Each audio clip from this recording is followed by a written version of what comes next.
So good afternoon and welcome to bill hearings for the House Health and Government Operations Committee. I'm your chairman, Jocelyn Peña-Melnick, joined by my vice chair, Bonnie Collison. Today's lawyer is Ms. Lindsay Rhodes. She's to my right. I kindly ask for your patience if we encounter any technical streaming issues. Sometimes it'll happen, not often. I just want to go through some rules quickly so we can not spend all evening here. If you could please, and I'm going to do it myself, please turn off your phones or to vibrate. As a reminder, there's no food or drink allowed in the gallery because our staff does not have the time to clean. You'll see us drink because we sit here for hours and we need to stay hydrated. For each bill, this is how it's gonna go. We're gonna hear from the bill sponsor and the sponsor panel, followed by an all in-person witnesses. Favorable, favorable with amendment, and unfavorable. We have virtual hearings in this committee. So it's the same order, favorable, favorable with amendment, and unfavorable. There's times when, if we have a lot of witnesses on one panel for favorable, and I see that there's one unfavorable, I'm going to allow 3 favorable and then go to the unfavorable, just to try to be balanced and give them a fair chance of being heard. The bill sponsor in this committee is not limited. However, do not take advantage of that. Do not make me have to interrupt you. I don't like it. And then the witnesses, you have 2 minutes to provide your testimony, and a timer is displayed on the screen at the witness panel, and a sound will play when your time has expired. Please adhere to our committee. I know today I was really flexible with the fiscal briefings because you had questions, but also please keep in mind that they're the analysts. They do great work with the numbers, but they don't run the programs. So the questions that you have about the programs, you can ask those offline and ask the department or the secretaries.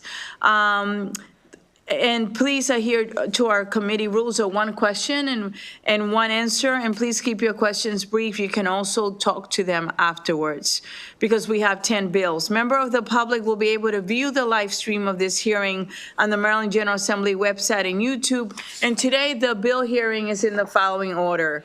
And if you ask why, I usually, if someone has another bill in another committee or someone needs to go first because they have to go take a plane or a flight or something, I try to go with those first. And also it's a number of witnesses. So we're going to start first with House Bill 284, followed by House Bill 209, followed by House Bill 221, House Bill 235, House Bill 73, House Bill 82, those were all departmental bills, okay?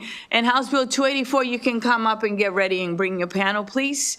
And we have then House Bill 188, Delegate Chisholm. House Bill 56 will be Delegate Charkoudian. And House Bill 304, and the last one, 300, Delegate Kerr. Good afternoon. Good afternoon, Madam Chair, Madam Vice Chair, members of the committee. Happy to be here. I'm Valerie Radomski, Chief Procurement Officer for the Maryland Department of Transportation.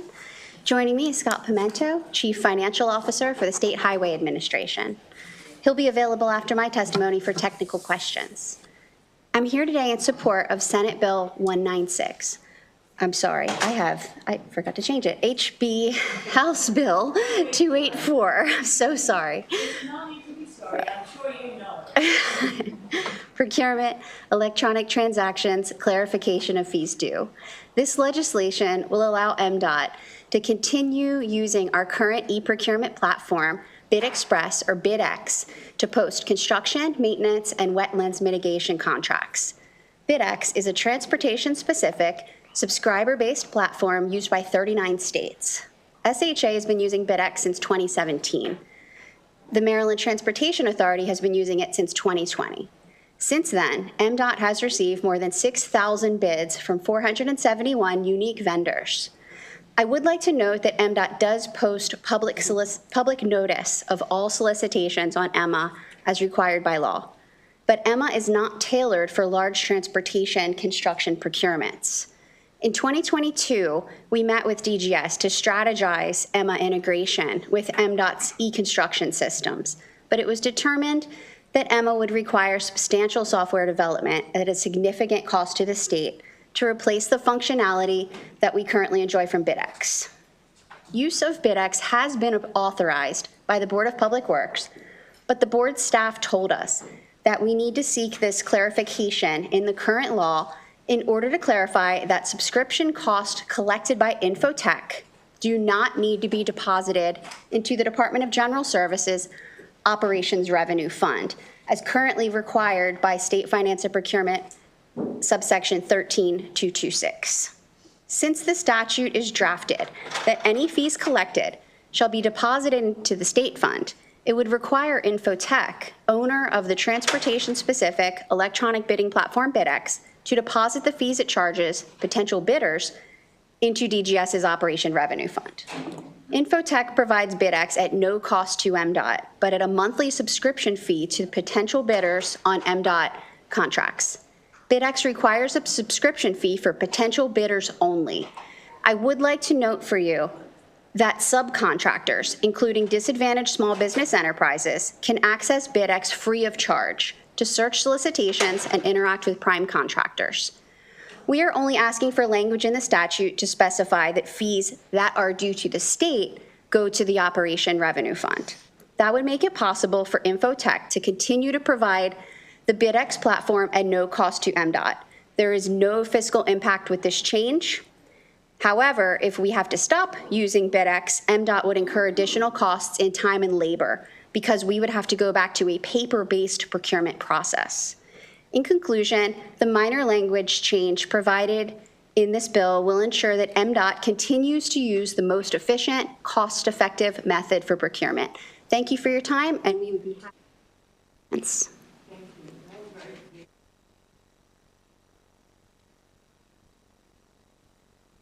Yeah, thank you, Madam Chair. If I understood this bill correctly, it seeks to allow fees owed to BidX to be paid directly to the vendor, right? Rather than deposited into State Operation Revenue Fund, right? Is that correct? Exactly. So they are currently being collected. Yeah, I have a question. While this addresses the platform funding mechanism, it also raises concern about transparency and oversight.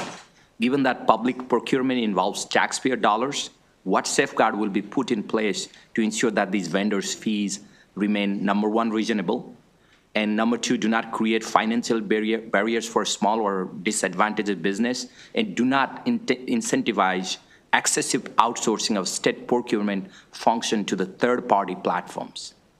Sure. Would you like to take that? You want me to? Go ahead, you can take it. Okay, that sounds good.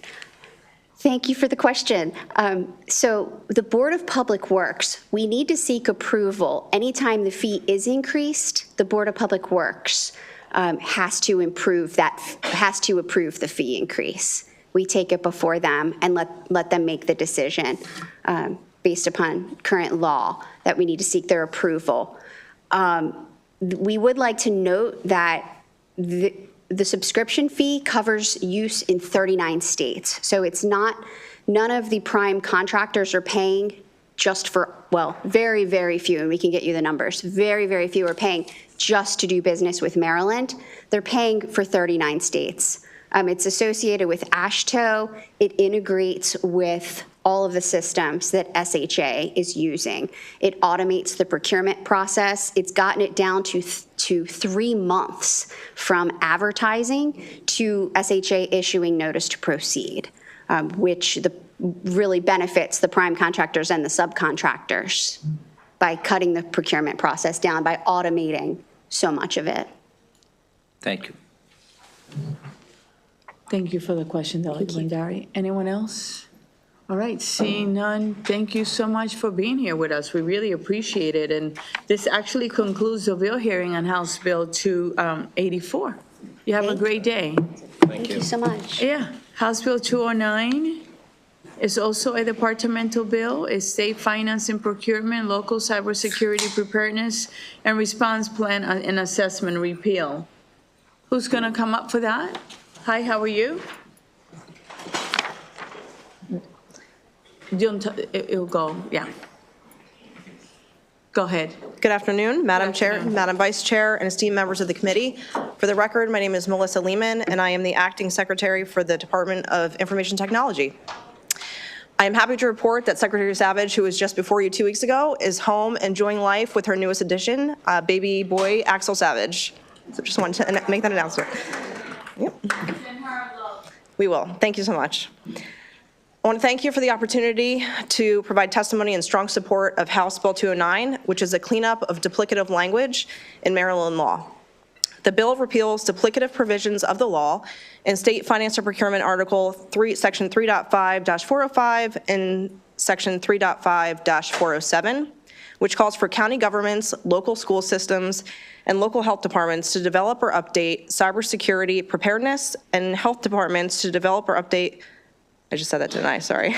Response plans and conduct cybersecurity assessments in coordinations with local emergency managers as specified by the Maryland Department of Information Technology. It is for these reasons that we respectfully request a favorable vote on House Bill 209. Thank you for your testimony today. I'm going to open it up for questions. Are there any questions for this witness? Okay, I don't see any. So I'm going to call, there's an unfavorable, so I'm going to call that, no?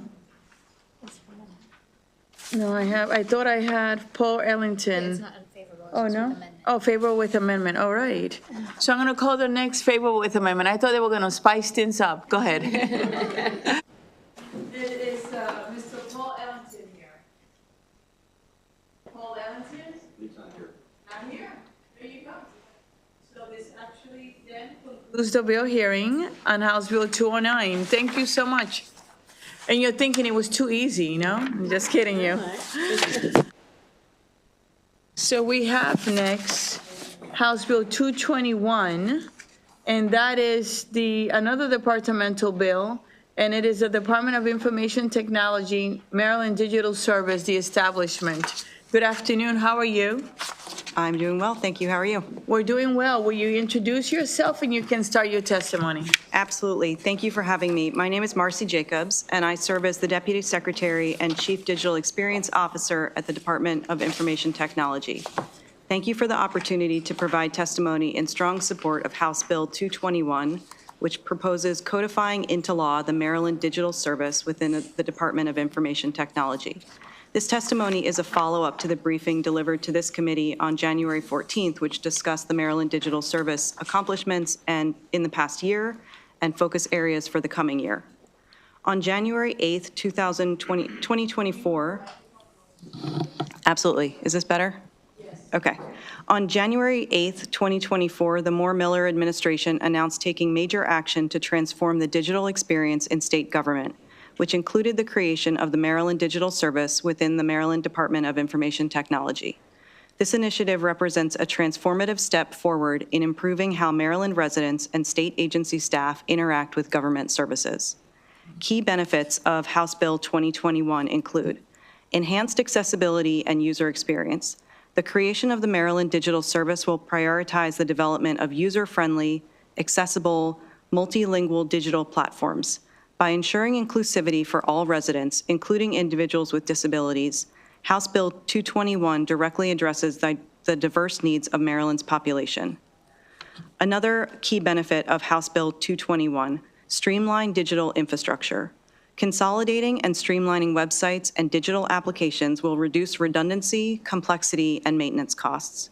This efficiency will result in financial savings and a more seamless experience for residents and agency staff. Through this bill, we're also focusing on best practices. The Maryland Digital Service's emphasis on user-centered design, accessibility standards, and best practices will elevate the quality of digital service delivery, ensuring it meets modern expectations and fosters trust in government systems. Dedicated leadership and collaboration is another aspect of this bill. The appointment of a Chief Digital Experience Officer ensures that the Maryland Digital Service will have focused leadership to guide its initiatives. Additionally, mandated collaboration between state government units and the Maryland Digital Service aligns digital initiatives with statewide IT master plan, ensuring cohesive and effective implementation. I urge the committee to support House Bill 221 to help Maryland lead the way in delivering modern, accessible, and user-centered government services. The Maryland Digital Service is not just an investment in technology, but an investment in the people in Maryland, ensuring that everyone has access to the tools and resources they need. Because the Maryland Digital Service is already in place, there will be no new fiscal impact because of this bill. Thank you for considering my testimony. I'm confident that this initiative will have a lasting positive impact on our state. Thank you for your testimony today. Thank you. I'm going to open it up for questions. Are there any questions of this witness? Seeing none, thank you for being with us. Thank you. And this actually concludes the bill hearing on House Bill 221. Next, we're going to go to House Bill 235. It is another departmental bill, State Government Information Technology Cybersecurity Revisions. You're back again. I'm back again. Go ahead. Good afternoon, Madam Chair, Madam Vice Chair, and esteemed members of the committee. For the record, my name is Melissa Lehman, and I am the Acting Secretary for the Maryland Department of Information Technology. Thank you for the opportunity to provide testimony in strong support of House Bill 235, which serves purely as clarifying legislation. This bill helps clarify roles and responsibilities between the DO-IT Director of Local Cybersecurity and the Cyber Preparedness Unit and Maryland Department of Emergency Management. After talking with MDEM leadership, we came to the conclusion that the role of supporting local governments in developing vulnerability assessments and cyber assessments should fall under the purview of the DO-IT Director of Local Cybersecurity. The DO-IT Director of Local Cybersecurity and his staff already have the resources to perform these duties, so there will be no fiscal impact associated with this legislation. The other provision of this legislation is to repeal a reporting requirement which asks DO-IT to break executive privilege in regards to budget recommendations for cybersecurity funding. Each year, DO-IT gives the Department of Budget and Management proposed budget recommendations for inclusion in the governor's budget allowance. While we understand the legislature's need for information from our agency and most times are willing and eager to comply, DO-IT's proposed budget recommendations to DBM are subject to executive privilege and cannot be shared before the governor's allowance is released. It is for these reasons that the Maryland Department of Information Technology respectfully requests your favorable approval of House Bill 235. Okay. Are there any questions from anyone? Okay. I know that there was a gentleman that signed up, Paul Ellington. Paul Ellington, not here, and he did favorable with amendment, but it was only oral testimony, so there's no written amendments. But while you're there, there's some recommendation, some points that have been made that instead of repealing this requirement, the bill should modify the timeline so that the report is submitted after the governor releases the budget. How do you feel about that? We actually are working with Senator Hester on that amendment, and we are in favor of that amendment. Okay. And how about the, let's see, what else? What other amendments are you working with her? Can you share if you're free? If not, I understand. For this bill specifically? Yes. That's the only one that I'm aware of. Okay. All right. Thank you so much. I appreciate it. Thank you. And this actually will conclude, because Mr. Paul Ellington is not here, this will conclude the bill hearing on House Bill 235. And if you have amendments, make sure that the committee gets it, okay? Especially before it goes to subcommittee. Thank you. We're going to go now to House Bill 73, and this is another departmental bill, and it is the State Finance and Procurement, State Leasing of Real Property. And we have the Secretary for the Department of General Services, and we have Ms. Wendy Scott up here, and then we have an unfavorable. So let's do those two favorable first. Good afternoon, Good Mr. afternoon. Secretary. How are you? Good. Thank you, Madam Chair, Madam You're Vice welcome. Chair, esteemed members of the committee. For the record, I am Atif Chaudhry, Secretary of the Maryland Department of General Services. Today, we are testifying, with me here today, I have Assistant Secretary Wendy Scott Napier, Assistant Secretary for the Office of Real Estate within Department of General Services. After my testimony, she's here to answer any technical questions you may have. The department seeks favorable review of House Bill 73, which seeks to modernize the lease procurement process administered by the Department of General Services. It does this in three key areas. In the first manner, the bill requests that the non-competitive procurement threshold be increased from 2,500 square feet to 5,000 square feet to permit the department to meet new space needs more expeditiously. There are numerous small agencies, boards, units, commissions that require new office space or are experiencing program growth that require additional small space increases. More recently, DGS is taking a holistic approach to reviewing space needs across the state's entire portfolio, trying to right-size the state's both owned as well as the leased portfolio. This may involve modifying larger, more inefficient leases to procure smaller leases where appropriate. Also, this may involve modifying larger, inefficient leases and smaller leases where we can. As a result of these initiatives, there's been an increased volume of new procurements across the board, where I can say that the volume of our leasing team has increased significantly over the past couple of years, and we anticipate a continued high volume in the years to come as DGS continues to right-size our portfolio. Secondly, the bill seeks to reduce the advertisement period from 30 days to 20 days for competitive lease procurements. This will create a consistency with advertising requirements for other competitive procurements. This will also permit DGS to use shorter advertising timeframes for smaller and mid-size lease requirements. And it will also seek to assist in expediting some of these lease procurements. It's really important to note that the minimum 20-day window for advertising period will not be utilized for larger and more complex leases or those where DGS determines that a longer advertising period is needed for proposers to prepare a more adequate response. What we've seen over time is larger, more complicated leases. A lot of times landlords will request an extended period of time in order to submit their proposals. Thirdly, the bill seeks to remove the outdated requirement to advertise in newspapers and instead post lease procurement notices electronically on the state's e-procurement platform, EMMA, and the DGS website. Commercial landlords and brokers regularly use both the state's e-procurement platform as well as the DGS website to seek out real estate procurement opportunities with the state. The change also provides cost savings by eliminating the need and requirement to advertise in newspaper ads, which we have deemed and we have experienced to not be very effective in getting the communication out regarding current lease procurements. Overall, the proposed legislation will create time efficiencies by reducing the advertisement period, facilitate reaching a larger audience through electronic advertising options while reducing advertising costs, and enable DGS to expeditiously procure new, smaller lease requirements across the state.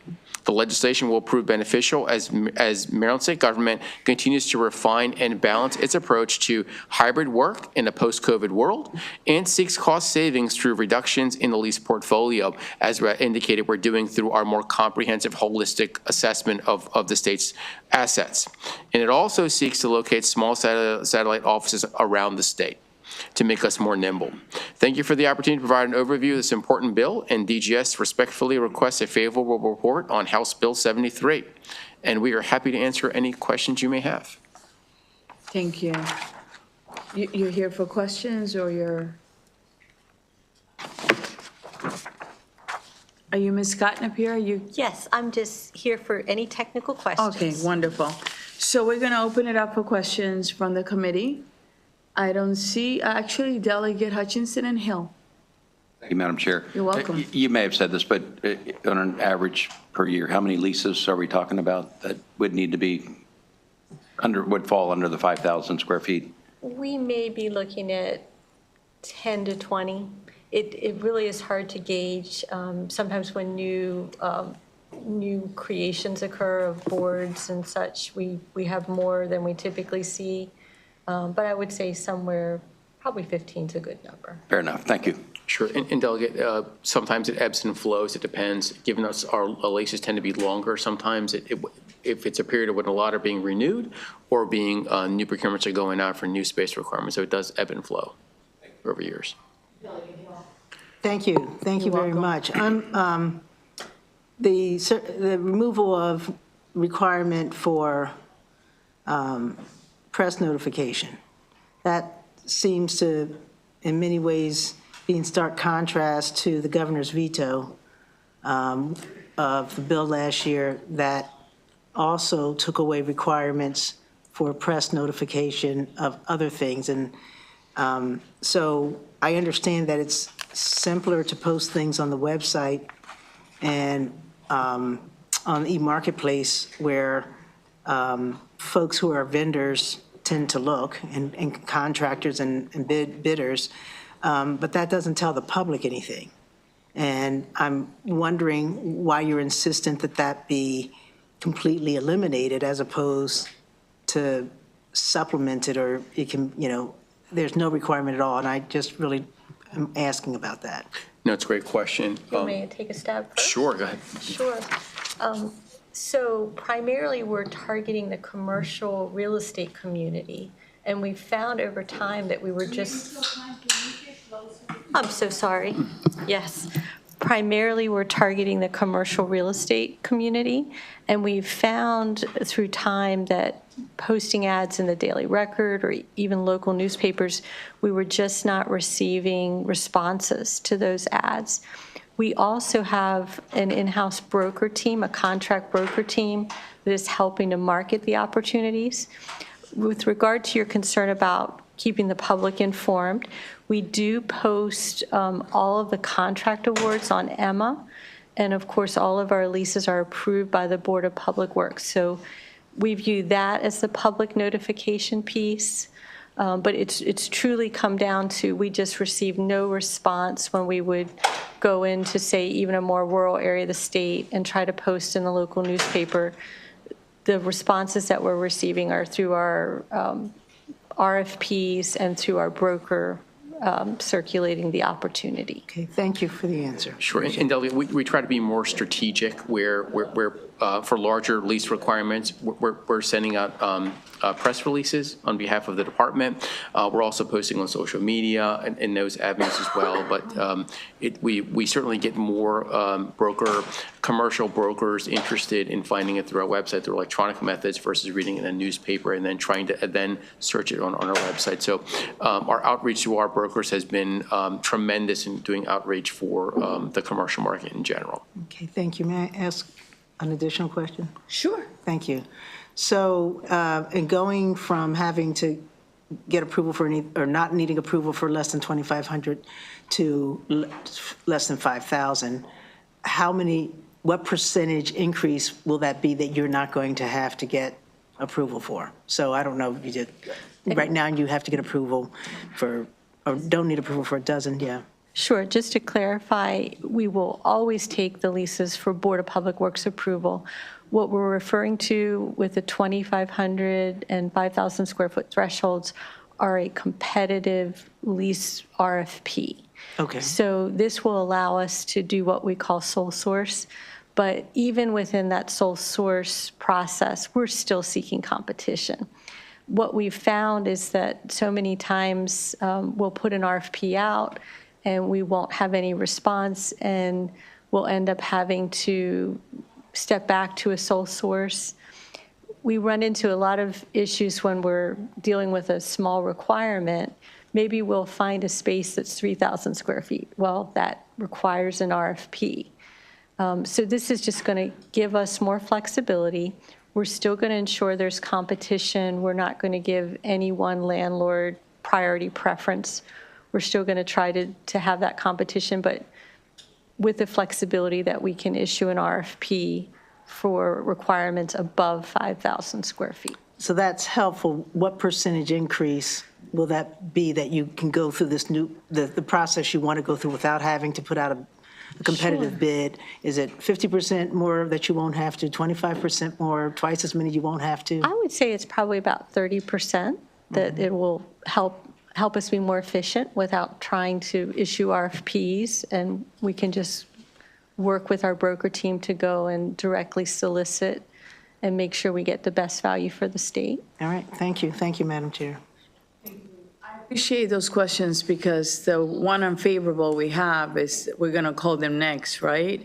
And their concern, it's that issue. So since you're not going to be able to come back after they give their testimony, what would be, is there anything else that you would like to say regarding their opposition?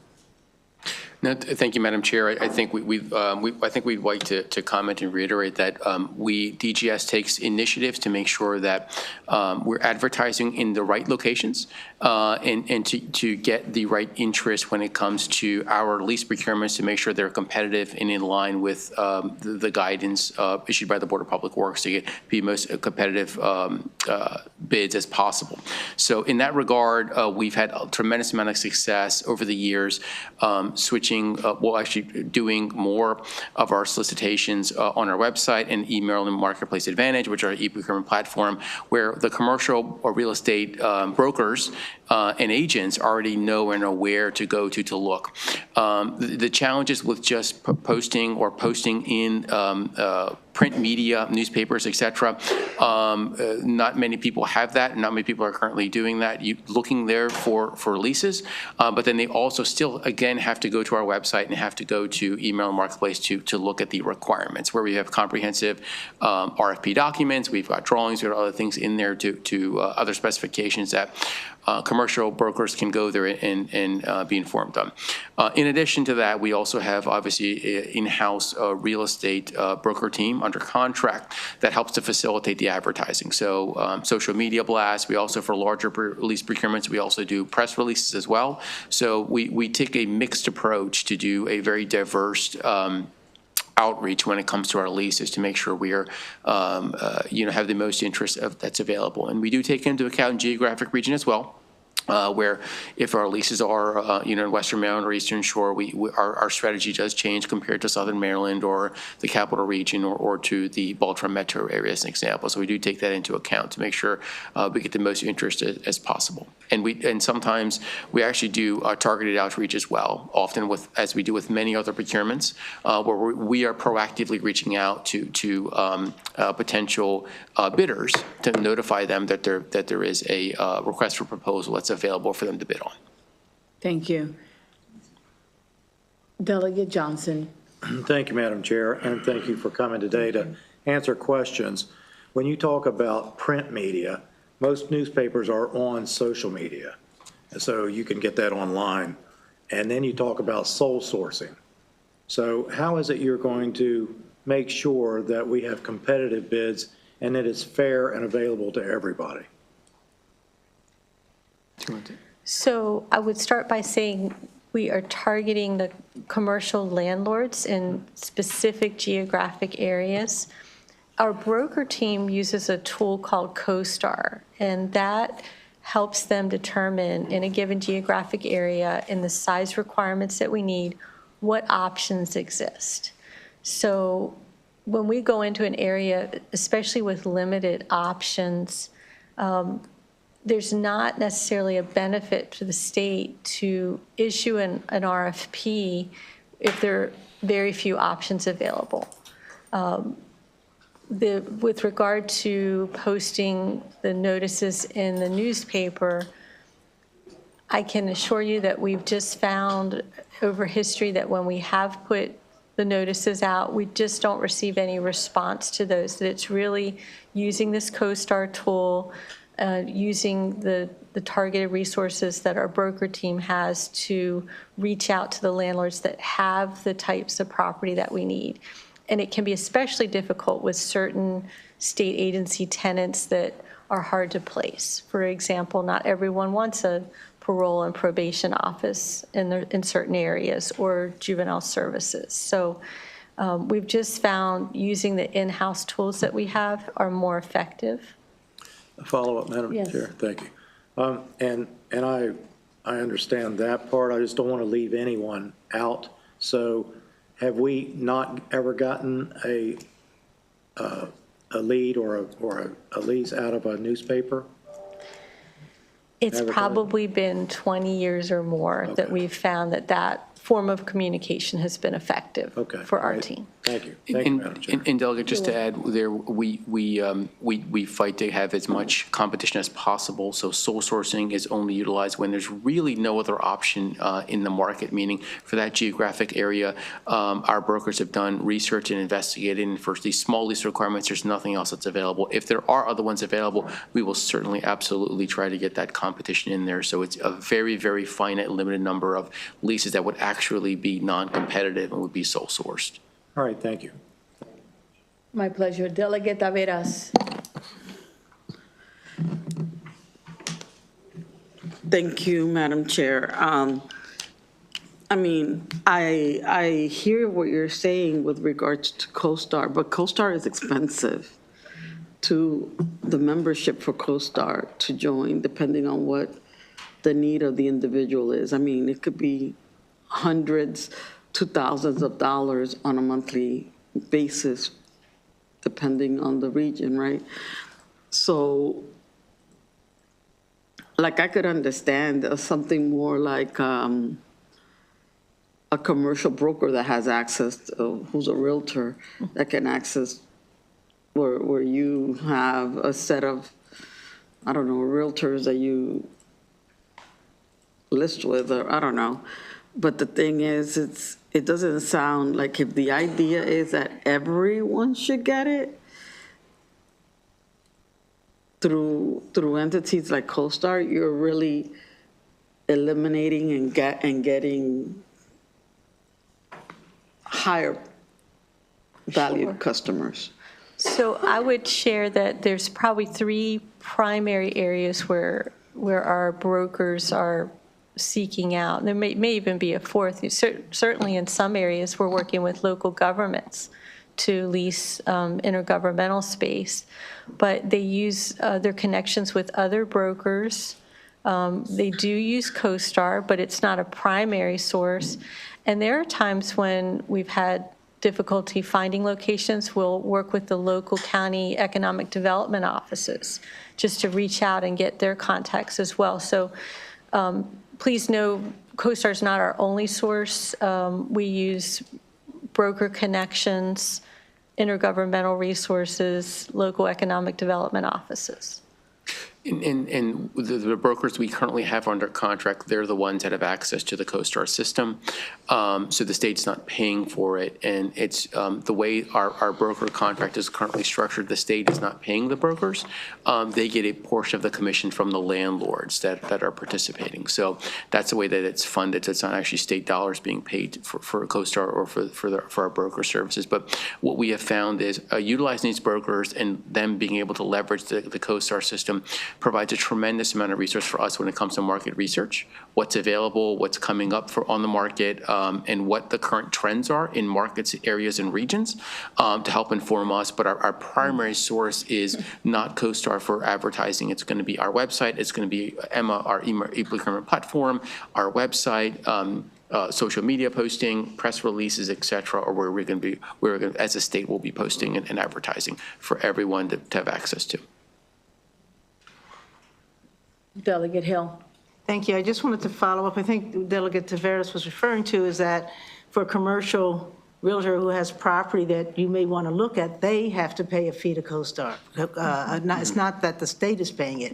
So a small, someone breaking into the market with some commercial property or what have you, it's around $15,000 a year, minimum price, $3,000 up to $23,000. And so you just said that you have some brokers you like to deal with. And I think the concern that I'm feeling for myself, and perhaps Delegate Taveras and Johnson are too, is that as you narrow it, you're dealing with the brokers who you're used to dealing with and systematically leaving everyone out. I appreciate what you're saying about no one else seems to come into it, and that, I don't have a response to that. I believe you on that. But it's the just eliminating other people from even getting into the game that seems to be a little bit bothered, particularly with small spaces. Sure, and Doug, that's a phenomenal question here. And what I was referring to when talking to brokers, those are our brokers that we have under contract through us, which is CBRE. They work full-time for us. And that's the one I was referring to that we typically coordinate with on a daily basis, and they're in our offices. However, we want to get as much competition as possible. That's why we're posting on social media, posting through press releases, having on our website, and having RFPs that are easy to reply to. As with all procurements, we want small, minority, women, veteran-owned businesses to be able to participate. That includes these landlords that fit that category. So I know that we are working diligently to ensure that those landlords are taken into account.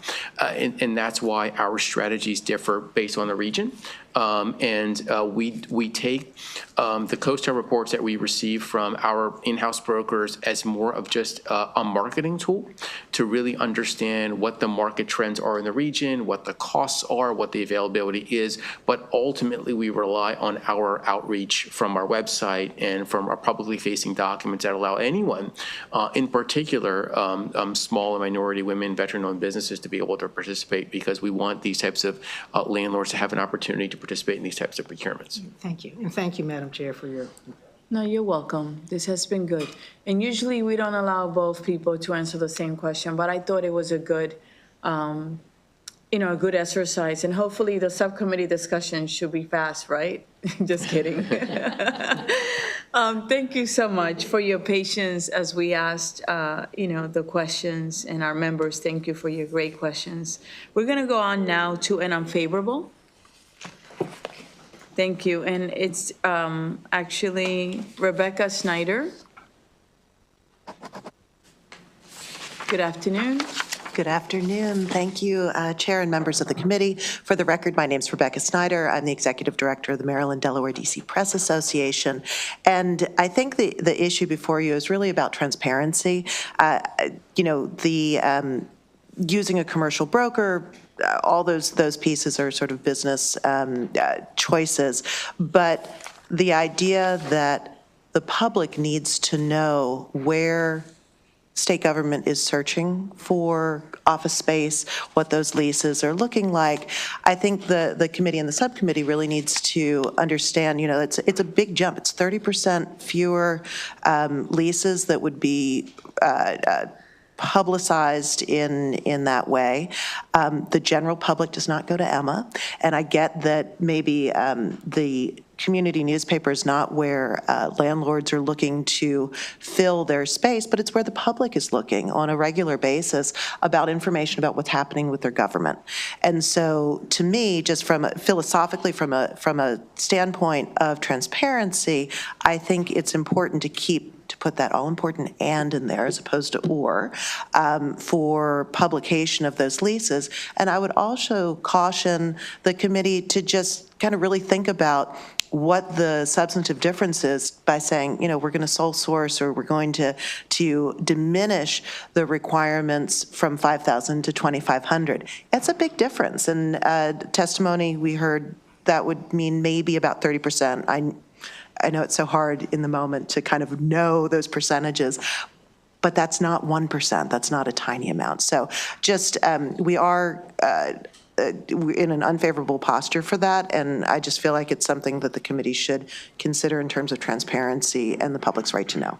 Thank you. Thank you for your advocacy, as always. I have Delegate Hutchinson. Hello, Rebecca. Hi. How about the 20-day, the 30-day to 20-day change? Do you have an issue with that? Philosophically, I think it should always be longer notice, but I also, I understand that the business world, if you're trying to lease 800 square feet, maybe 30 days is a lot. I think the difference between 20 and 30 is not as huge as the difference between 5,000 and 2,500 in my mind. Thank you. Any other questions? Seeing none, thank you for your testimony Thank you. today. This concludes this bill hearing. Now this concludes the bill hearing on House Bill 73. We're going to go to House Bill 82. It's the last departmental bill for the day. We did quite well. This is number 6, and this is the Cyber Maryland Program revisions. If you're here for that bill, will you please come up and have a seat? Secretary Wu, how are you? Welcome to Health and Government Operations. And you can get started when you're ready. Good afternoon, Madam Chair and Vice Chair and members of the committee. For the record, my name is Portia Wu. I'm the Secretary of the Maryland Department of Labor. I'm joined by my colleague, Mary Keller, who's the Director of our Office of Strategic Initiatives, to be available to answer questions, and of course, Director LaMail Stovall, who will be testifying as well. I'm testifying in support of House Bill 82, which transfers the Cyber Maryland program currently housed at TEDCO to the Maryland Department of Labor. First, I want to recognize the important work of this committee in establishing the Cyber Maryland program, in particular Delegate Kaiser, who not only co-chairs the Joint Committee on Cybersecurity, Information Technology, and Biotechnology, but also sits on the Cyber Maryland board.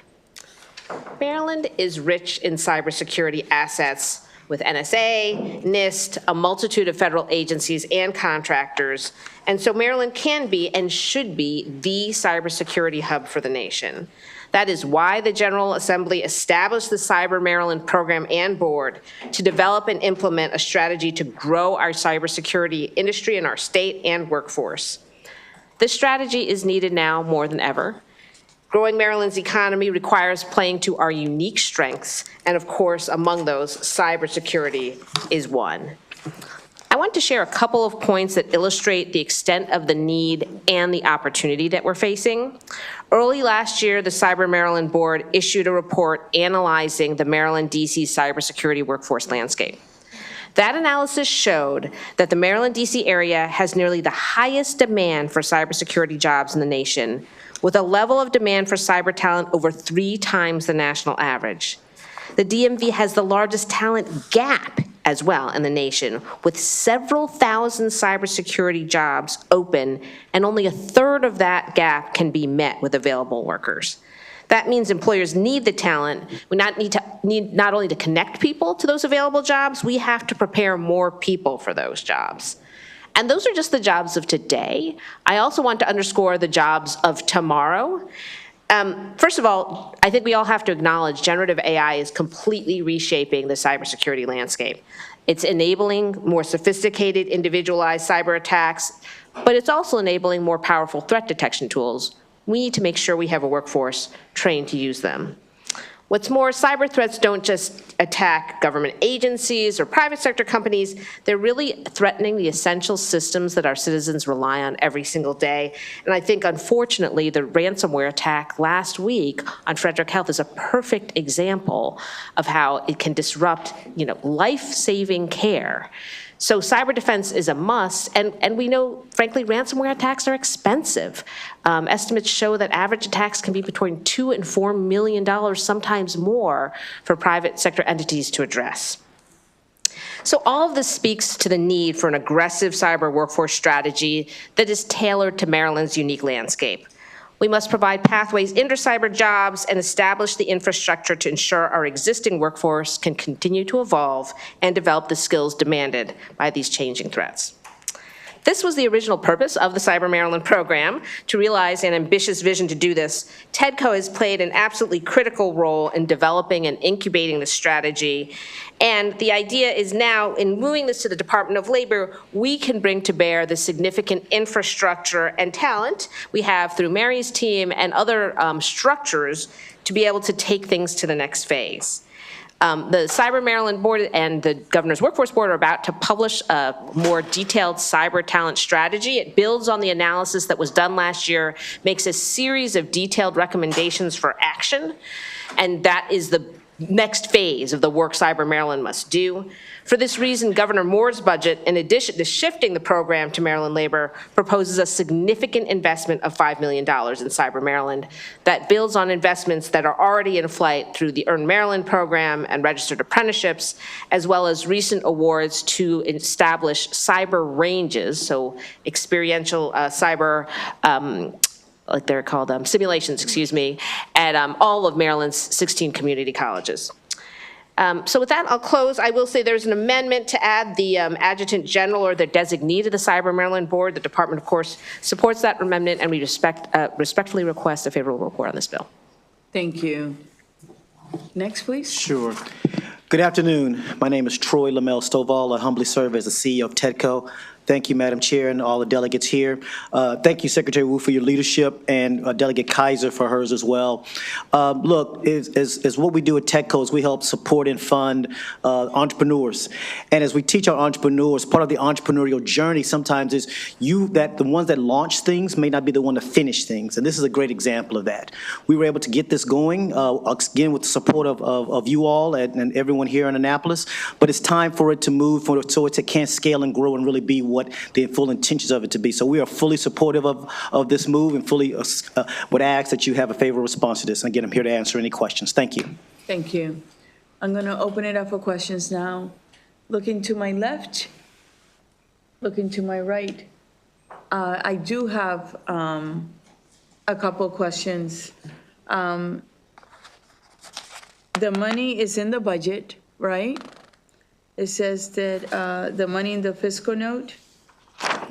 Yes, there's $3 million directly for the Department of Labor, and then there's another $2 million in a dedicated purpose account. There's a broader sort of economic growth package, and that is part of that package. Yeah, the page 4 says the fiscal 2026 budget includes a $3.1 million general fund appropriation to Maryland Department of Labor, contingent on the passage of legislation moving the program and fund to the department. My question then goes to page 5, the bottom of page 5 on the fiscal note. It says, while TEDCO will still have nominal control of the program for 3 months on fiscal 2026, it will no longer have any related funding for it. Further, while Maryland Labor will have funding for the program, concurring with the start of the fiscal year, it will have no authority to manage the program or spend the funds. Will you be opposed to an amendment that would change the effective date so that, there's no gap in the budget? Yeah, of course, we'd be happy to work with you. I know the typical effective date is the October 1, and that's a good point Okay. about things not being aligned. Right. Okay, I can thank my counsel for that. She picks up everything. Thank you. Any other questions? Delegate Hill, did you have a question? No, good. All right, thank you. Delegate Alston. Thank you. I just have a question for my constituent, and I'm wondering, is this linear? Did he hear me? I'm sorry? Yes, Mr. Stovall, is it linear? You don't remember? It was for the head of TEDCO, but I don't think he remembers the- I'm sorry, I didn't understand the question. Is it linear? I'm sorry, I didn't understand the question. I'll talk to you after. It was a sign you all had last year. I tried to leave out the bad word. Now, this ain't linear. Yeah, thank you. Yes, I didn't say the word in there, because my folks get mad at me. Say the whole This absolutely, thing. see, I didn't kid it, I'm a little slow today. But no, this is absolutely linear. This absolutely is linear, so thank you for that. Thank you for that question, because absolutely, the CEO, obviously it's me of TEDCO, still sits on the commission.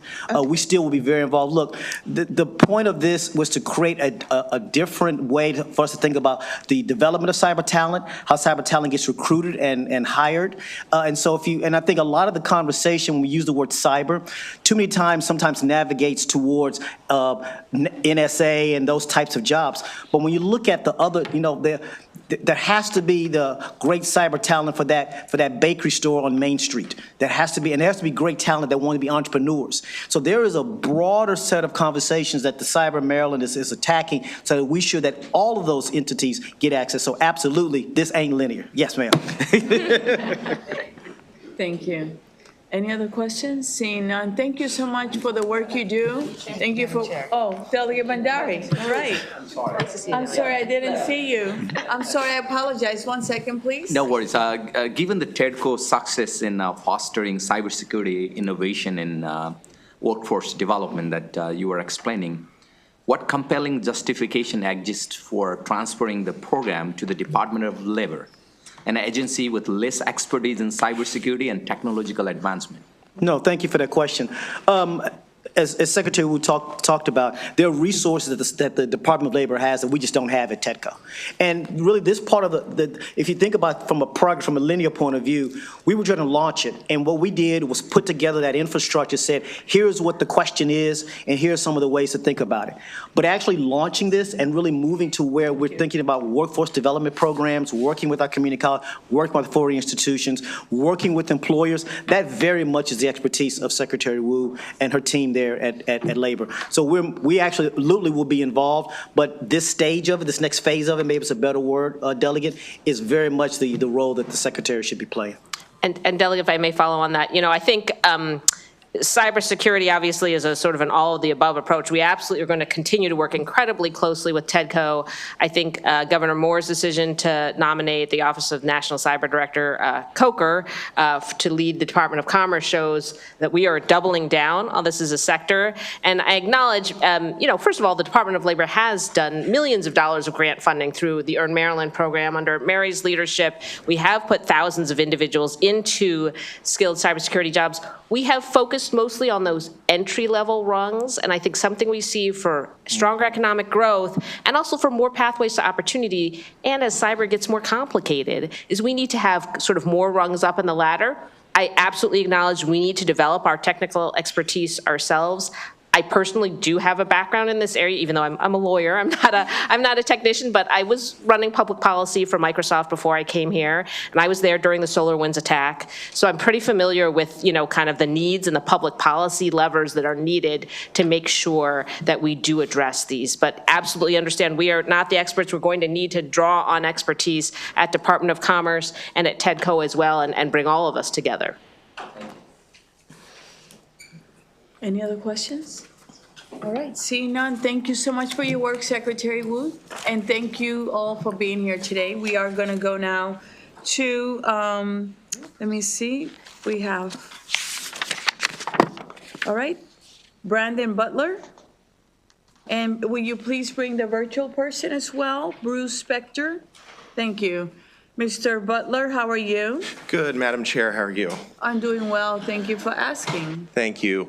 Good afternoon again, Madam Chair, members of the committee. My name is Brandon Butler with Pinnacle Strategies on behalf of the Maryland Workforce Association here in support of House Bill 82.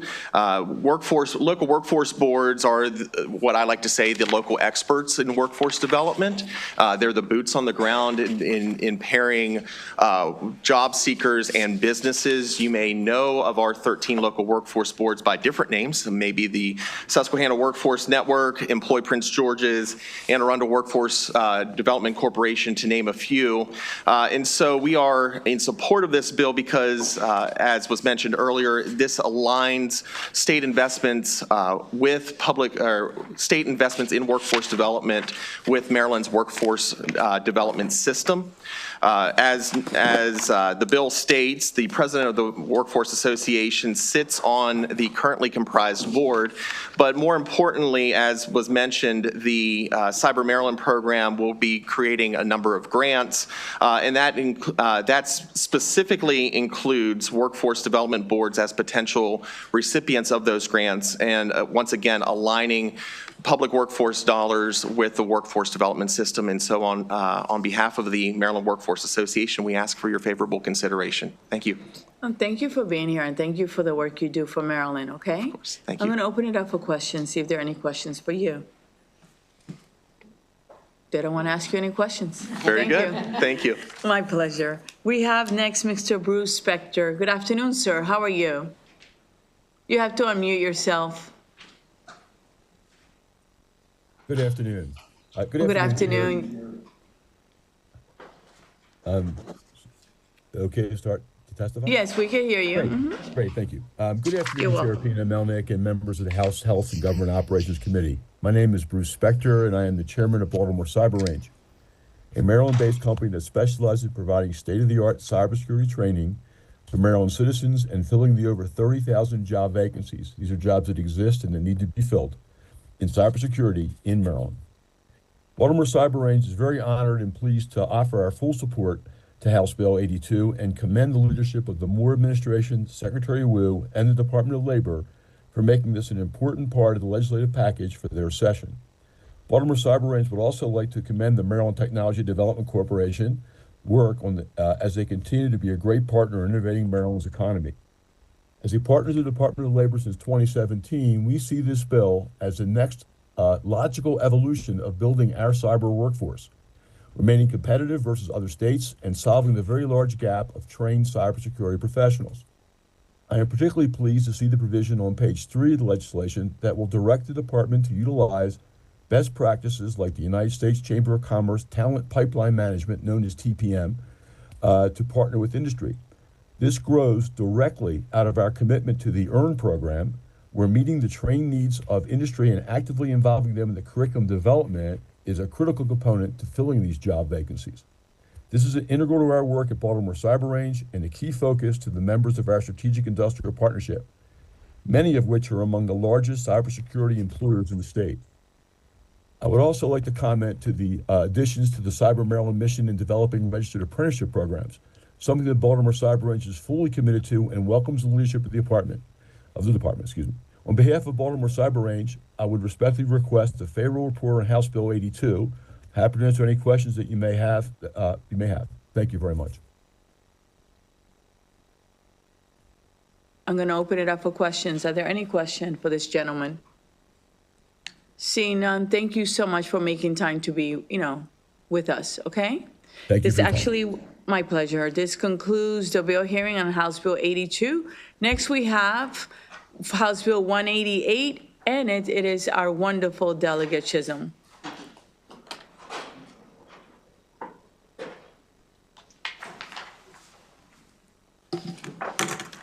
Thank you, Madam Chair. You're I wanted welcome. to thank Secretary Wu for inadvertently speaking in favor of this bill. Make that connection for us when you start talking.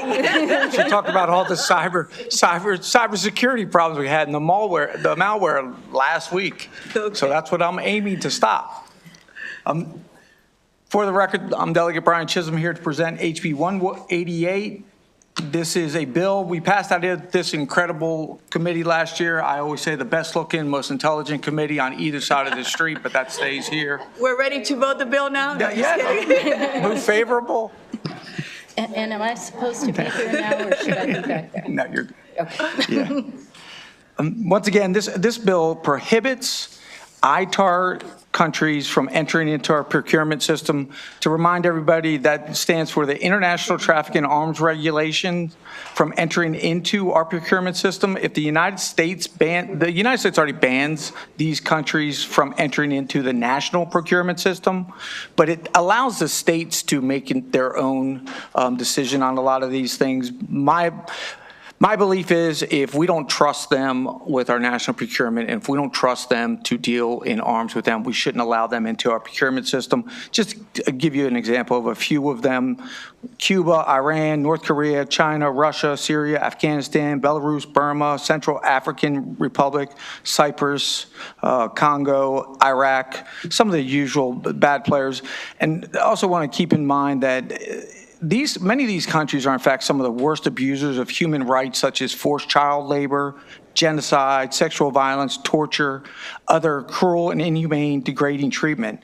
Maryland could indirectly be, propping some of these people up if we were indirectly allowing them into our procurement system. So I think it's prudent that we make sure we know who we're doing business with, and we don't want a lot of these countries that look to do us serious harm. As a reminder, last year, the U.S. in 2020, U.S. declared national emergency in 2020 relating to threats facing the bulk electric power system, prohibiting the acquisition of certain bulk power systems electric equipment from these foreign adversaries. I think that's important right now. I've spent a lot of time in the last 2 years, as I know a lot of you have as well, trying to figure out what to do with our energy crisis that we're facing here. And one of the things that's been a huge bipartisan issue is people are very upset about these transmission lines running through their farms, running through their neighborhoods, and causing serious environmental impact. And we use a system where we have to buy a lot of this equipment, and we want to make sure the people we are buying it from do not look to do us harm, because if they take the grid down, that can be very serious. And it is something that obviously the National the U.S. federal government is concerned with, and we should be here in Maryland as well. Christopher Wray, once again, warned us last year about foreign adversaries, saying such Chinese government-backed hackers have attempted to infect and targeted American critical infrastructure, including water treatment plants, electrical grids, and transportation systems with the intent to cause real-world harm and wreak havoc through economic espionage and theft of innovation and personal data. Politico had a recent article, too, saying federal government investigators multiple hacks on U.S. water utilities. That's why I thought that Secretary Wu's testimony was so powerful, because I think they recognize the threat as well, and how it's an every day, every minute, every second threat that's being preyed upon us, and we want to make sure we keep out the bad actors. Obviously, Russia is doing several nefarious things to try to attack our system. They actually went after electrical grid up in New York. They attacked the NASDAQ Stock Exchange, the Bauman Avenue Dam in New York City, and the Wolf Creek nuclear power plant, just to name a few things that they've done.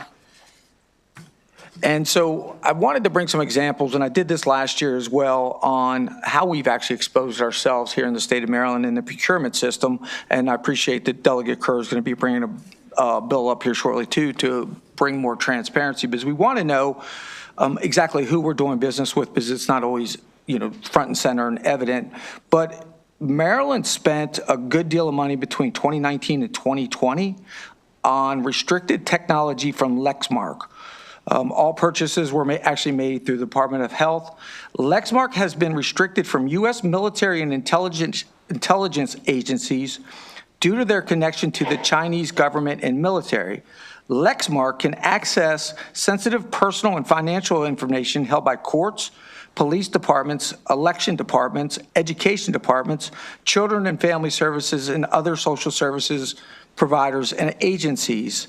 And we also do business with Syngenta. I got some pushback on this from some other groups outside. They produce a fertilizer that a lot of our farms use, but Syngenta has a history of controversy surrounding the safety of its products, allegations, and corporate cover-ups. Syngenta was aware of potential risks associated with a widely used pesticide, paraquat, including links to Parkinson's disease, but tried to hide it. Once again, because of where we sit, I think it's vital that Maryland takes a strong stand to make sure that we're keeping these people out of our procurement system because of NSA and Fort Meade and because of BRAC and the realignment and all of the sensitive information we have. And if Secretary Wu's vision comes to fruition, we will have a lot of sensitive cyber companies here and exposure. So we want to make sure that we're putting in as many guardrails as possible in order to protect not just the Maryland citizens, but everybody throughout this region and throughout the country. And thus far, that is why I put this bill in again. I do really appreciate last year we passed it out of here unanimously, and somehow it got stuck over in the Senate. Hopefully this year I can get it over the finish line over there. And with that, I'll turn it over to my witness. Okay. Well, thank you very much, Delegate Chisholm. Hi, I'm Carla Jones, the Vice President of the American Legislative Exchange Council's, or ALEC, Center for International Freedom. And I'm submitting this testimony on HB 188 on behalf of ALEC, a nonprofit, nonpartisan organization of state lawmakers committed to limited government, free markets, and federalism. Now, first, on HB 188's use of the ITAR list, it's a sound way to address this technology threat, which is where ALEC has model policy. However, I do want to emphasize that the threat posed by China is unique and more challenging than other ITAR embargoed countries, due in part to China's manufacturing and foreign direct investment capability, and China's current technology equipment U.S. market share, which is considerable. And also, another thing that you want to be careful of in any legislation is ensuring that third-party vendors are vetted. That's really important. In the case of technology equipment, U.S. state governments, including Maryland, have purchased millions of dollars worth of technology manufactured by companies that by PRC law must hand over information in their possession to Beijing when they're asked to do so. Many of these companies are bound outright by the federal government, as Delegate Chisholm alluded to, or by U.S. military and intelligence agencies. And while federal policy directs information security for federal agencies, states determine their own information security standards. So state and local governments sometimes lack the infrastructure to mitigate the risks sufficiently. If HB 188 passes and makes it through the Senate this time, Maryland would join the 13 states with laws prohibiting procurement contracts for technology manufactured by firms with ties to the PRC. Most were done with bipartisan unanimous support. And currently, the states are America's vulnerable underbelly, especially with Xi Jinping's focus on subnational influence and infiltration. But the states have the potential to be our first and strongest line of defense. I commend Maryland, my home state. Delegate Guzon, you're my representative.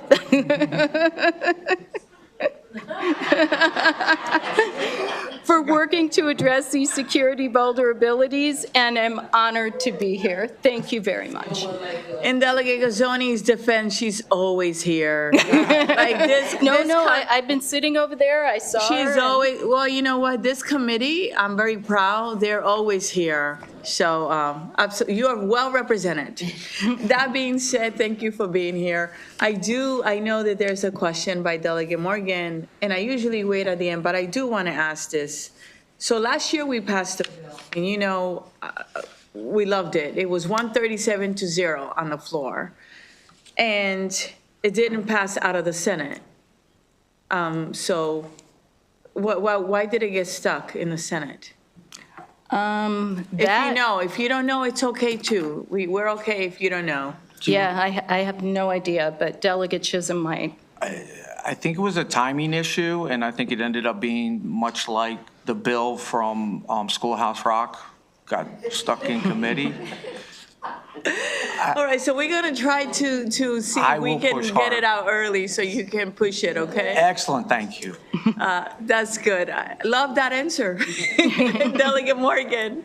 Thank you, Madam Chair. I wanted to give you an opportunity to address the fiscal note in this bill. The fiscal note says it's going to cost an extra $50,000 to review these contracts.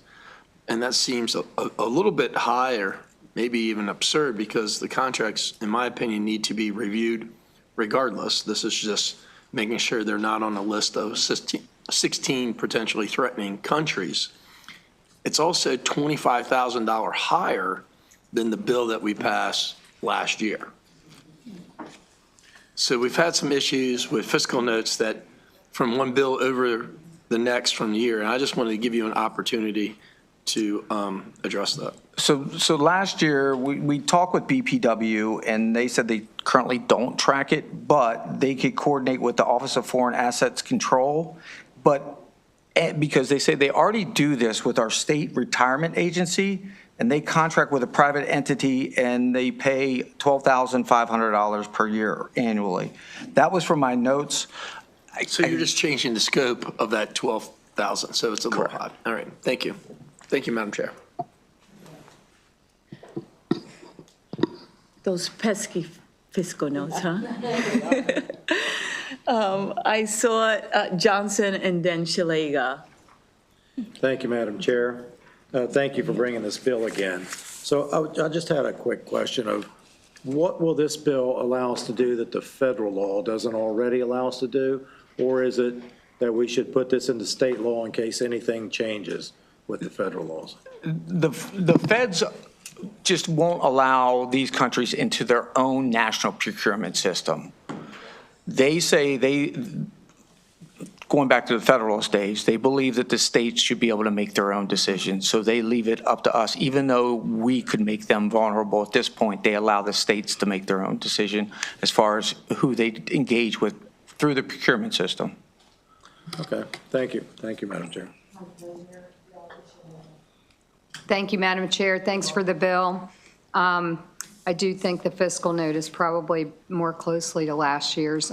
Carla, welcome. I've known Carla, native Marylander. You said 13 other states have already passed this bipartisan, probably unanimous kind of thing to protect their own systems. Can you give us an example, and if you can't, you can provide it later, of one of the companies that is owned by the CCP that would potentially have to turn over information if asked? Well, Delegate Chisholm mentioned one of them, Lexmark. Another one is Lenovo. Hikvision is another one. DJI, which makes drones, is another one. Obviously Huawei, but I think they're already prohibited. But those are some that just leap to mind. Thank you. And looking at the fiscal note, it was really, the fiscal information was submitted by BPW. It says BPW estimates that a similar contract involving entities owned, operated, and controlled by 24 countries cost at least 4 times that amount. But we were here in the same posture last year, and it was 25.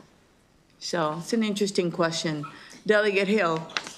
Yeah, I was picking up on that same part where they said 50, 12,500 times 4, but then the note goes on to say, given the substantial number of countries and companies from those countries that must be tracked continuously, the Department of Legislative Service believes that the annual cost may be substantially more, but a more precise estimate is not feasible, so they're saying at least 50,000, not an estimate of 50,000, that's at least, and I didn't know.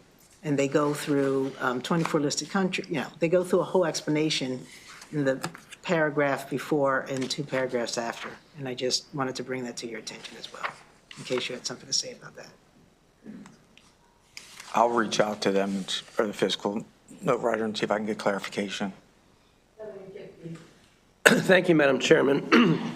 Since I see my district mates squirming about the fiscal note over there, I'd like to ask our friends at the think tank to maybe take a look at, I know this is model legislation. Am I correct about that? This language is model legislation? Well, actually, we do have model policy at ALEC, but I would say that Delegate Chisholm's is way more far-reaching than what we've got at ALEC. Well, he's got a reputation for that. Honestly, his is superior. Yeah. I mean, off the, you did not hear that from me, Delegate Sligg. That's recorded. He's very modest, so you're helping him out. But my question is, could we look at language in the way of an amendment that puts the onus on the contractor to self-attest as a part of the procurement process? We do that currently with when we're collecting data about gender, veteran status, racial status, things like that. And there's an attestation that is done, and it can be done in different ways, financial penalty, even perjury as one. And what happens is a lot of times competitors who lose are the ones who do the work, the investigation, and they file the complaint, which puts the bid or contract on pause, and then it gets re-awarded if it's investigated and found to be legitimate. So if you could, I just want to throw it out there at you, that would take the responsibility off of BPW and put the responsibility on the contractor. Okay, I would be very careful with that, because why would Lexmark tell you that they're 49% owned by the CCP? Well, if they're signing a legal document under the, it's perjury. We can put it in the law that they'd be perjuring themselves. You can take that chance. Maybe it would be better to figure out a way to look over contracts that doesn't cost quite as much as fiscal note is saying. Well, that's what I'm sort of asking you. If you could take a look at some other ideas and bring them back to us. Absolutely, I'd be happy to. But I would be very careful about relying on companies that have been trying to hide their CCP ties to actually be open about them. Okay, thank you. All right. I don't see any other questions. So thank you so much for your testimony today. We really appreciate it. Thank you. This bill will go to subcommittee, so I welcome you in the subcommittee. Feel free to come. Okay? Thank you. You're welcome. This, I believe, concludes the bill hearing on House Bill 188. And then now we're going to House Bill 56, Delegate Shakurian, Procurement, State Department of Education, Control Authority, Local Food Purchasing. Welcome back, Delegate Shakurian. Thank you. May I bring up my panel? You're a recidivist in this committee. I But Honored to be so. But a nice one, a good one that we love. Can I bring up the rest of my panel as well? Beth, and we've got a couple of Joseph, Tyler. Yeah, come on up. Yeah.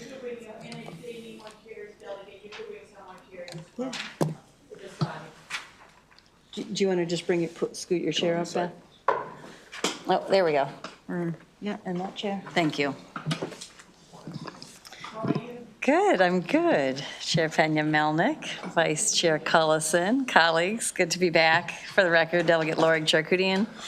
Asking for a favorable report on House Bill 56, one of my favorite topics, which is local food procurement. And I've been so honored to be able to work with this committee over the years on increasing the amount of local food procurement in our, do you need to get up here? In our state agencies, and we have made slow but steady progress, and really excited to be working with the administration, the new GGS secretary, who I'm honored to have with me here, who's been really helpful in moving the needle for procurements, for example, with DPSCS and Health Department and other state agencies.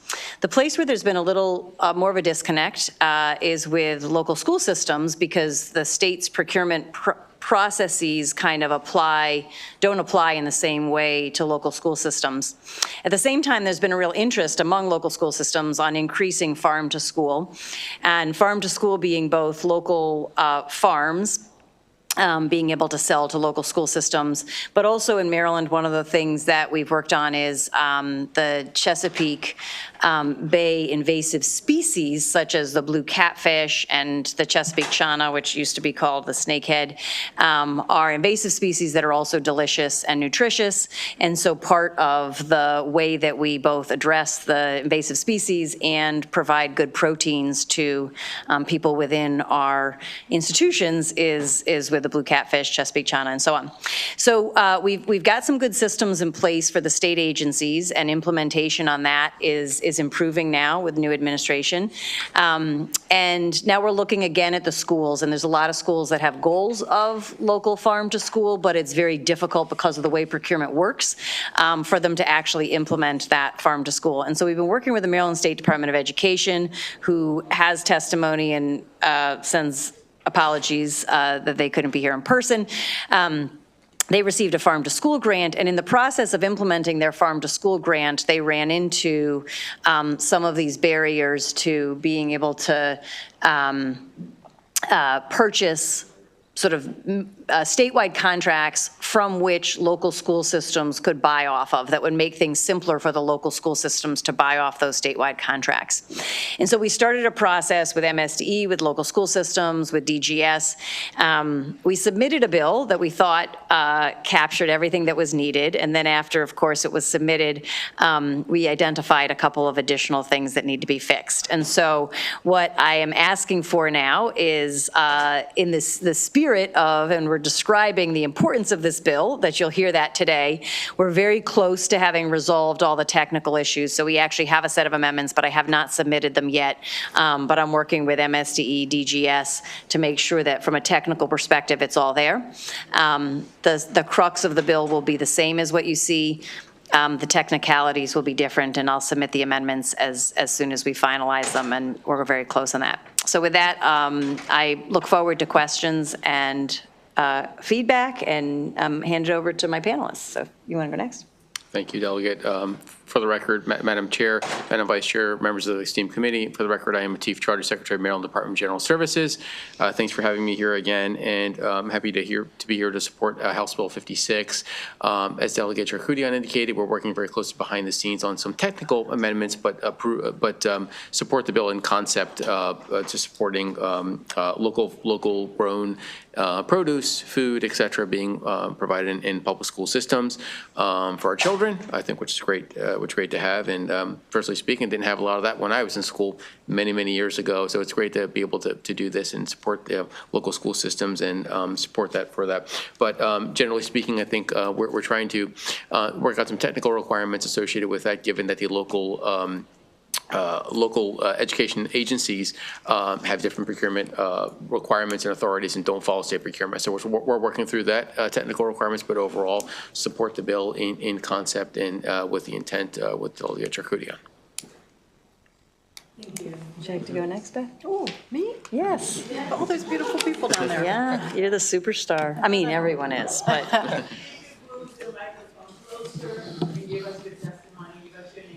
Hi, good afternoon, Madam Chair, Co-Chair, members. My name is Beth Brewster. I'm the Food Service Supervisor for Caroline County Public Schools.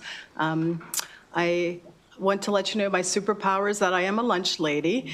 So I'm very glad to be here today because this has been a barrier, is procurement, particularly for the smaller school districts, because we do not have purchasing agents, most of us in our school system.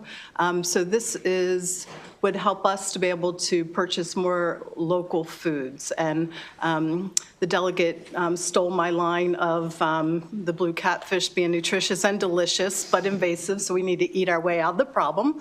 But it would make it much easier for us to be able to procure, and our kids are our greatest asset, right? And to be able to get them more nutritionally dense food that's local, and to keep our farmers and our watermen harvesting, and to help us make us more food resilient in Maryland. I mean, we learned after the pandemic is that we are not food resilient. And I think this would help us to take out a lot of those barriers of farm to school. So thank you very much. You're welcome.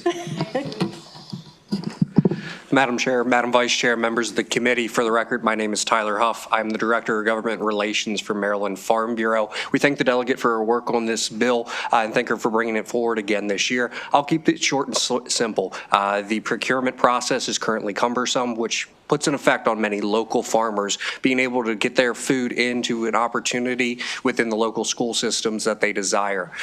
More local food in schools, it's good for the kids, it's good for the farmers, it's good for the communities. And from the aquaculture side, more blue catfish out of the bay that are eating all the oysters, better for those that like to eat oysters, better for those that are growing the oysters in the bay, and we ask for a favorable report. Thank you.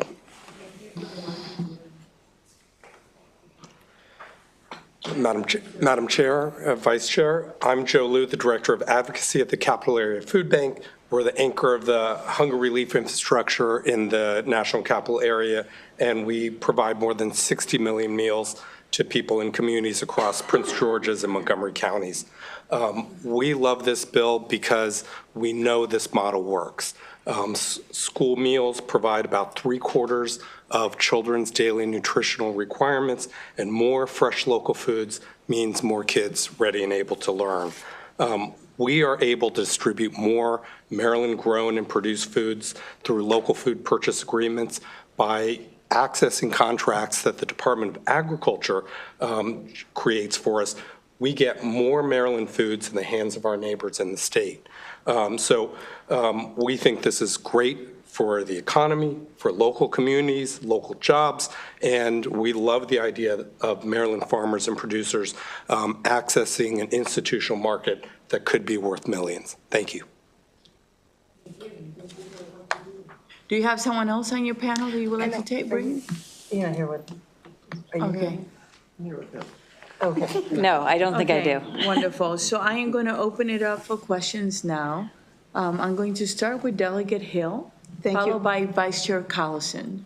Thank you, Madam Chair, and thank you, Delegate, for another really thoughtful and important bill. So I don't know if you had a chance to read the fiscal note or the support with amendment from Montgomery County, and if their concerns are being addressed in the amendments that you're looking at. And I can state it for the record if that's helpful. Yeah. Yeah, what You mean their what- concerns are. I know what they are. Okay. Sorry, which Montgomery County or the fiscal note? Both of them. So fiscal note talks about Yeah. our people being at a disadvantage because you could negotiate with Pennsylvania, Ohio, other large farms, and they're concerned that there's nothing to restrict that. Montgomery County talks about if there were an amendment saying requiring farms supplying food under this provision to be both located within a 200-mile radius and certified as local farm enterprises by the Maryland Department of Agriculture, that would be a boost up for Maryland farms. Yeah, so the food, we went, this was one of the areas that we were discussing, and I think we may have the balancing act done on this, but it's, so my personal preference is actually that it all be certified Maryland, certified local farmers, which is essentially anyone who abides by Maryland's nutrient management standards. So anyone in Maryland would automatically qualify, and any Pennsylvania or Delaware farmer that abides by our nutrient management standards would also qualify. That would be my preference. MSDE feels like there's a balance between prioritizing those farmers and also being able to do some procurement that's a little bit outside of those areas. Part of what we're working on now, and you'll see this in the amendments, is a couple things. One is allowing the procurements to have this broader area, but prioritizing certified farm and fish, which is essentially the Maryland farmers. But the second is tying into our price preference that we have in the state, increasing the price preference right now from 5 to 10%, and that would only apply to the certified farmers. And so it's a way of kind of doubling down on prioritizing the certified farmers, but still allowing some of an ability to go a little bit further, depending on seasons and bringing that in. So it also help not just prioritizing local, but the smaller farm competing with a big, large farm. Exactly. Because of the price preference. That's right. Would be taken That's right. care of. All right, thank you. Yeah, thank you for the question. Anyone else? Oh, Delegate Johnson. Madam Chair, and just to clarify Delegate Hill's point, the majority of the farmers in the nutrient program, are they Maryland farmers? Yeah, so, yes, they are. So by default, all Maryland farmers have to have a nutrient management program. And so we technically should not be able to say we're drawing a line here because of the Commerce Clause. Like, we're going to say Maryland farmers are who we prioritize because of the Commerce Clause. However, we can have a qualitative, Commerce Clause allows for a qualitative basis for a priority. And so what the Certified Farm and Fish Program does is it creates the qualitative criteria of anyone who meets the Maryland nutrient management programs. So that's automatically every Maryland farm. And then a farm outside of Maryland would have to sort of go above and beyond their current requirements in order to meet those requirements, which they could do. But that's the way that we are able to really prioritize Maryland farmers who follow those programs without running into problems with the Commerce Clause. Thank you. I think that's a good approach because we're not prohibiting farmers outside the state from belonging to that nutrient management program. So I like that. Yeah, All right, thanks. thank you. Thank you, Madam Chair. My pleasure. Delegate Riley. Thank you, Madam Chair. So thank you for the bill. I do like the bill, very thoughtful.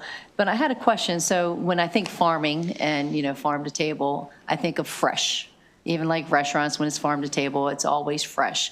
So is this going to create, kind of a division throughout the state? Because there may not be, I may not be able to get the fresh fish. Eastern Shore may, but Montgomery County may not, or whatever. So does the bill allow for some of these products to be frozen and then sent to the schools, or how does that work? The bill allows for it, but I'm wondering if Beth would answer like some of what they've been doing along those lines in her district, which I think could be a model for what could happen if we ramp this up throughout the state. Do you want to talk a little about? So we found that farm school is very difficult due to the fact that they are growing when we're in school. They're not growing when we're in school. So we actually started a program where we process local produce during the summer. So it gives my lunch ladies who are 10-month employees the ability to get hours in the summer. And we do process. So I just sent out cases of corn on the cob to all my schools to put onto the menu. So it does give us that ability to purchase and to process. So the programs in each county or Baltimore City will probably be different? A little bit different. Okay. But we've talked about, in the Maryland Food Resiliency Committee about having aggregation centers with the ability to IQF, which would make sense on a big scale. Okay, thank you very much. Appreciate it. You're welcome. Any other questions? I see no other questions. Thank you so much. Thank you very much. And I know you say you're working on amendments.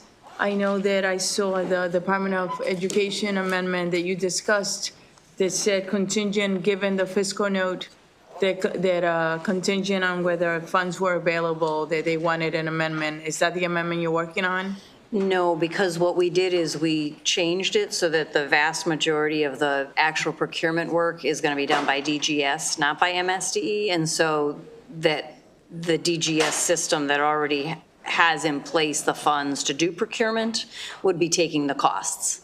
So we would need a new letter from MSDE once we would need a letter from MSDE, and if you can call DLS as well, because I cannot take the bill to the floor without a fiscal note, okay? Right, agreed. Yeah. Thank As soon you. as we've finalized the specifics of it, I think we'll be ready to do that. Beautiful, thank you. Thank you. My pleasure. So I have Mr., I think, did everyone get to testify on this bill? All right.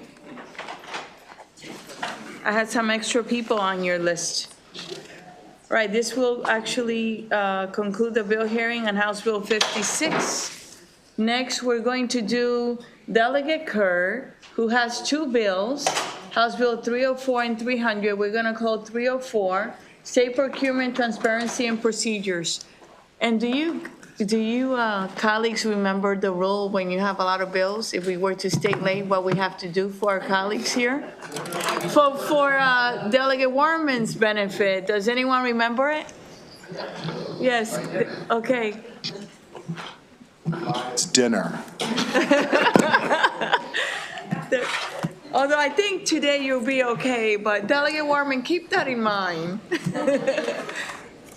I thought it was Go a ahead. lot of witnesses, not a lot of bills. And you can see I'm being very frugal in my panel this afternoon. Okay. Well, good afternoon, committee. Madam Chair, we're at the end of the day here, final two bills. This is House Bill 304. I'm Delegate Ken Kerr.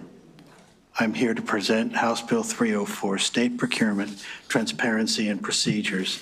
So House Bill 304 proposes several reforms to Maryland state procurement processing, focus on change orders, contract modification, bid protest, debriefings, and procurement ethics. So the key provisions start with the change orders.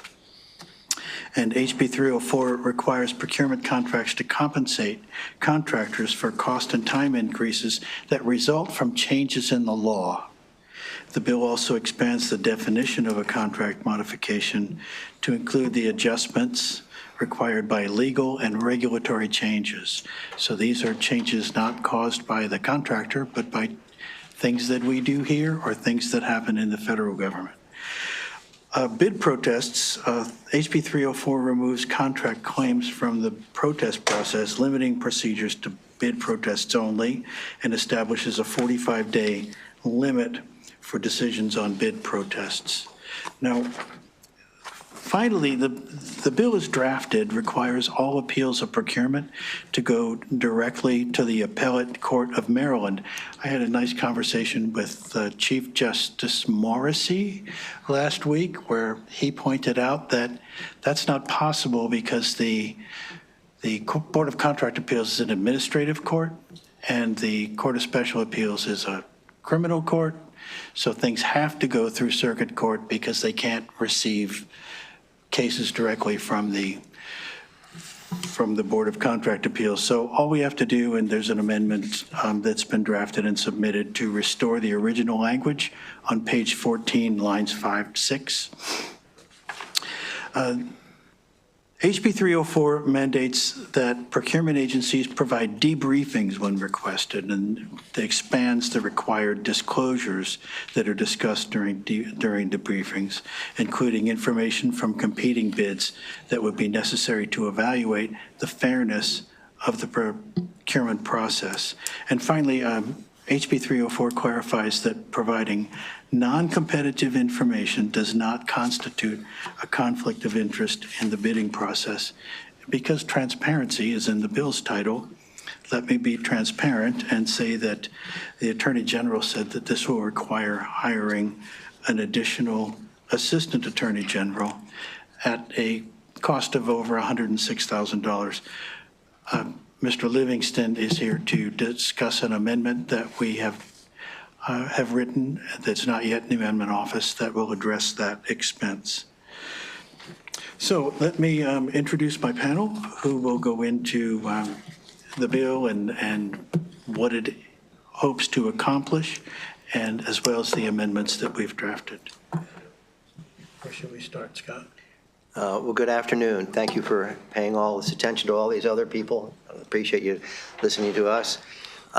My name is Scott Livingston. I used to be an Assistant Attorney General, and when I was there, I had a hand in drafting the then new procurement laws that followed after Spiro Agnew and his scandal.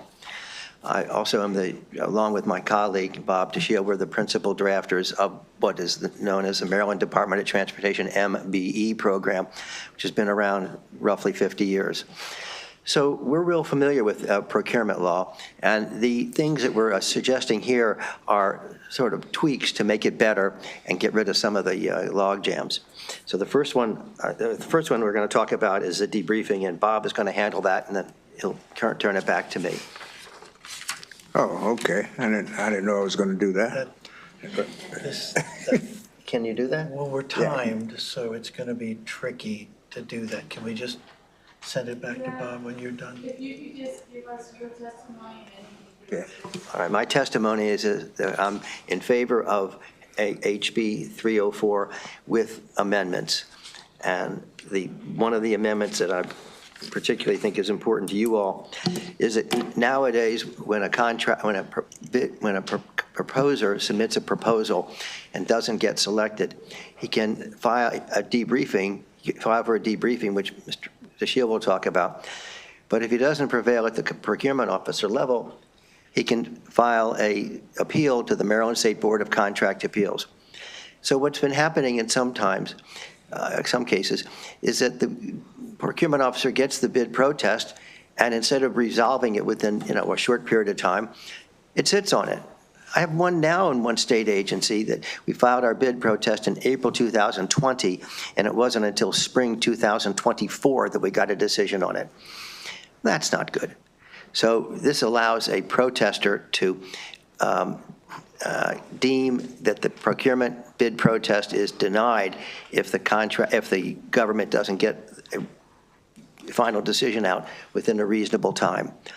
That will accelerate things a lot. The next one is one of the bills is on amendments, deals with changes. Suppose the procurement officer has awarded a contract to get rid of hazardous waste at a site, and then after about a year of that work, the government changes its mind and says, well, you have to wear a moon suit to do that work. Well, that costs extra money. Well, the contractor ought to be compensated for the increased cost of doing the work that is due to a change in law. Another one, well, I'm seeing like I'm running out of time, so I'll give it to my colleague here. Thank you for your time. Good afternoon, members of the committee, Madam Chair. My name is Robert DeShiel. I'm a practicing procurement attorney for just about 50 years now. I'm also a member of the State Procurement Improvement Council. I want to spend just a moment talking about the debriefing portion of House Bill 304 because it ties directly into the title of the bill relating to transparency. In order to understand it, I would submit to you that the great bulk of procurement is done by way of a mechanism called an invitation for bids. Invitation for bids awards are made for the most part based upon the lowest price. However, in recent times, the government rightfully has moved toward this concept called best value. As a result of that, what I've seen is more and more procurement is being shifted from invitation for bids to request for proposals where the discretion available to the procurement officer is greatest. Well, you don't need as much discretion in the contract that's for the cutting grass as you do for building a nuclear reactor. And so what we've seen is the only time during that process where the public or the contractor gets a chance to evaluate whether or not that discretion has been overused, let's say, is during the debriefing. This bill requires the procurement officer, unless the information is reasonably determined to be confidential or proprietary, to tell the unsuccessful offeror exactly why it achieved, in most cases, a technical score lower than the other offerors. You can't, until now, really now, if this bill, the current law is that you can't discuss anybody else's offer. Well, how can you, but you are supposed to tell me what my weaknesses are. Well, you can't do that. That's a comparative analysis. So you can't tell me what my weaknesses are except in relation to some other offerer's strengths. But if you can't discuss their strengths, that means you really can't fulfill the terms of the debriefing statute. And I've had a case like that before the Maryland Board of Contract Appeals, where they agreed that the debriefing was not what was required, but there was no remedy available. This bill will provide a remedy. And in addition to that, it will provide some level of accountability for... Okay. Okay. This bill will provide some level of accountability for procurement officers who are a bit overzealous in their assessment of technical qualifications. For example, there's a bunch of bills, solicitations for providing temporary labor. That's all the company does is provide temporary labor. So you've got one company that came up second on price, but didn't score high enough on technical to be considered for award. But as a result, the taxpayers pay gazillions more dollars for a company that all they're doing is providing labor. They're not doing any work at all. That's an exercise of procurement discretion that I think should be reversed. This bill will help to illuminate those situations and hopefully bring more common sense into the process. I'm done. Thanks. Thank you. Very clear. Thank you. Are there any questions? That's how clear it was.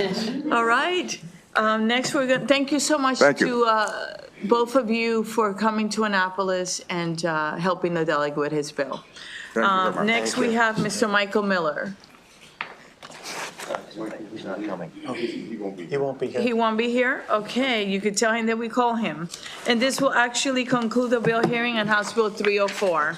Next, we're going to the last bill of the day, and hang in there, you guys are doing great. Oh, I forgot to do that.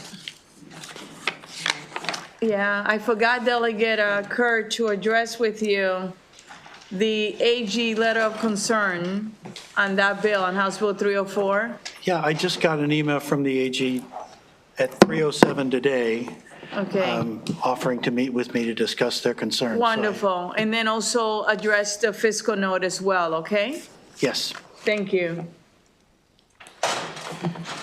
Shall we move on to House Bill 300? We're going to move on now to House Bill 300. Thank you for the grace.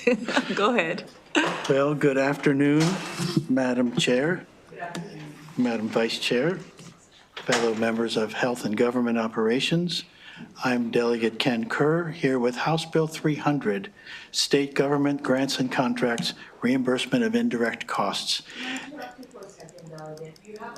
I do. I was just going to ask if I Henry could bring them up. Bogdan, Robert Malone, who's virtual, Claudia Randall, and Elisa Sanders. Anyone else on the delegates panel, just come and join him. He's feeling lonely. I was. It was exactly right. Lonely up here. Yeah. Okay, pull up a chair. It's okay. Thank you so much. Go ahead, delegate. Thank you. Maryland's home to 31,800 nonprofit organizations that employ nearly 280,000 people. That's about 13% of Maryland's workforce. And the nonprofit sector plays a crucial role in supporting state government by filling in gaps in services, leveraging additional resources, and fostering community engagement.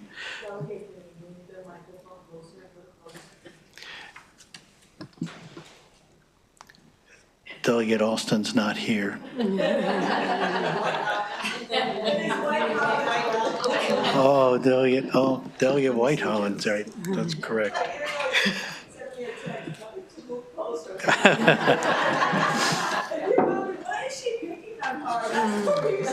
Oh, gosh. So nonprofits can often be more flexible and responsive to community needs, local needs, often reaching vulnerable populations that it's difficult for government agencies alone.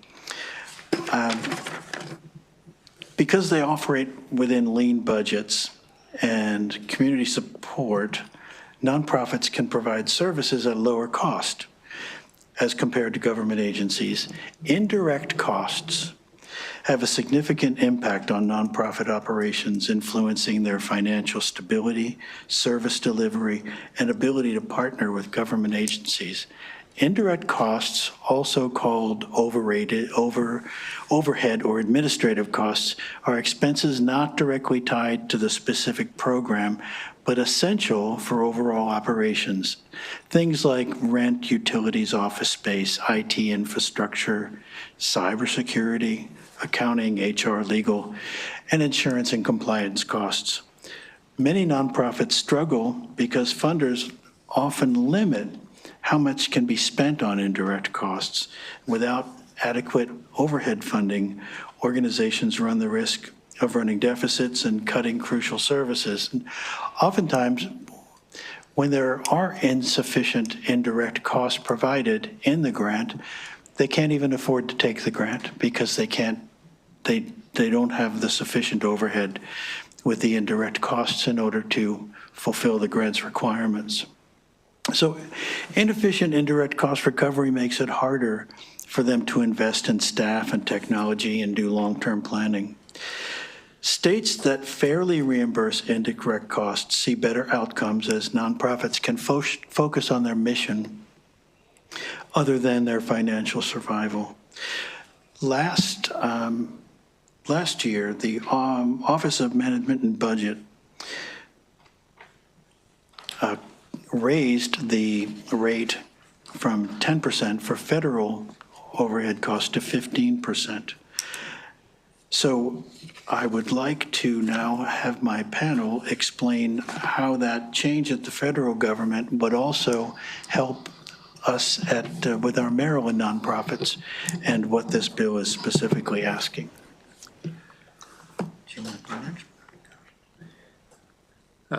Thank you. Thank you, Delegate. Madam Chair, members of the committee. Yeah.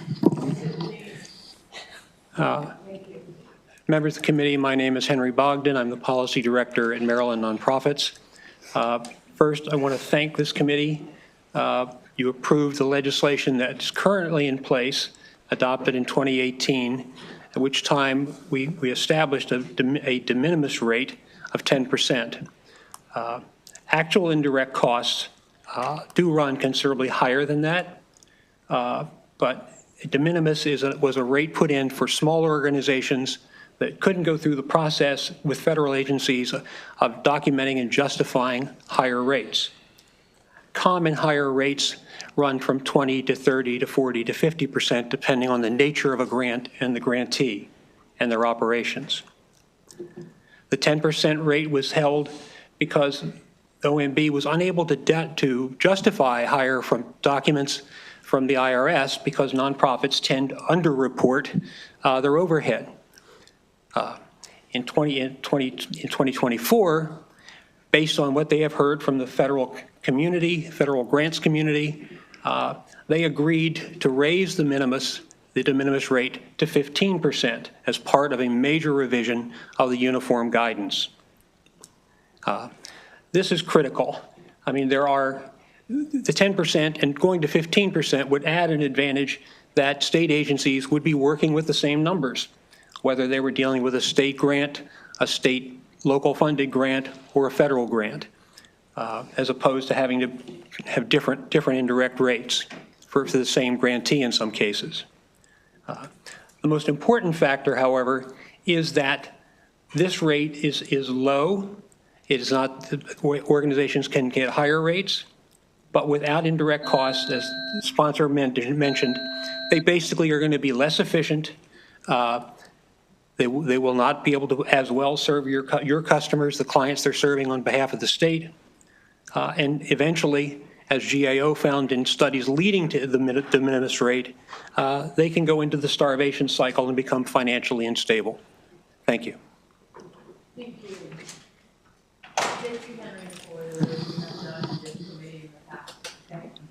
Thank you. Good afternoon, Chair and members of the committee. My name is Claudia Wilson-Randall. I'm the Executive Director of the Community Development Network of Maryland. We're a statewide network of housing and community development partners across the state. We are a subset of Maryland nonprofits members. And I do want to just speak today strongly in favor of House Bill 300. One of the things that our members are working on is housing and housing development. And that's just a critical part of our economy right now. Maryland is more than 100,000 units short of affordable housing across the state of Maryland. This is tied to everything. This is tied to health. This is tied to education. This is tied to transportation. And it is critically important that we get moving on housing production at all levels. And in order to do that vital work around community economic development, we need an indirect cost rate of 15%. That's even low in order to move those capital dollars that are in the budget currently. I think it's critically important that the groups that I work with, that, you know, we're looking at this in the context of they can't do the capital, move those capital dollars without paying staff, critically important staff. During the last 5 years, insurance rates have skyrocketed for, particularly for affordable housing providers, but anybody with community development in their name has experienced this. And so I just strongly urge a favorable report for a higher indirect cost rate in House Bill 300. Thank you so much. Thank you. Thank you, Chair Peña-Melnick, Vice Chair Cullison, and members of the committee for this opportunity to testify in support of HB 300. My name is Alyssa Sanders, and I serve as the Director of Advocacy at Every Mind, a nonprofit that has provided critical mental health services in Maryland for over 65 years. HB 300 is essential for organizations like Every Mind, ensuring we can recover the indirect costs necessary to sustain our programs, including our 988 Suicide and Crisis Lifeline, our school-based mental health services, and our veteran support programs. These programs serve as lifelines for those in crisis, but without full reimbursement of indirect costs, maintaining the infrastructure to keep them running becomes a serious challenge for us. We keep saying indirect, but there's a human side to what is deemed indirect. Behind every therapist and case manager, there are supervisors ensuring quality care, accountants managing payments, and HR staff supporting our workforce. When these critical functions are underfunded, it places a strain on our ability to meet the growing demand for services. And at times, we have had to turn down contracts where indirect cost reimbursements were too low to sustain operations, meaning fewer Marylanders receive the care they need.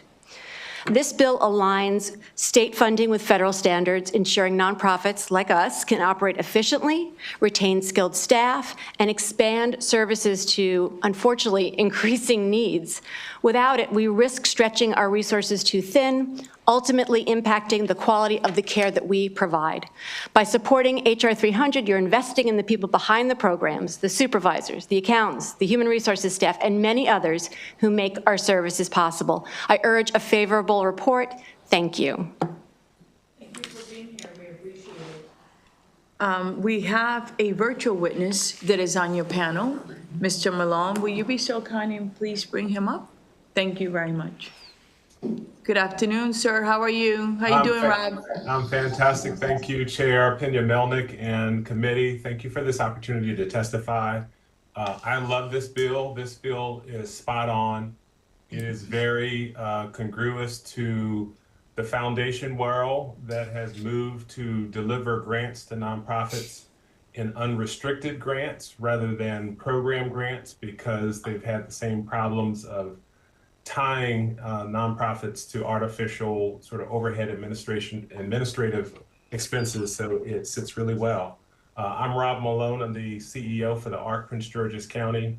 I've been involved in the nonprofit sector for over 20 years, so I've seen this issue plenty of times.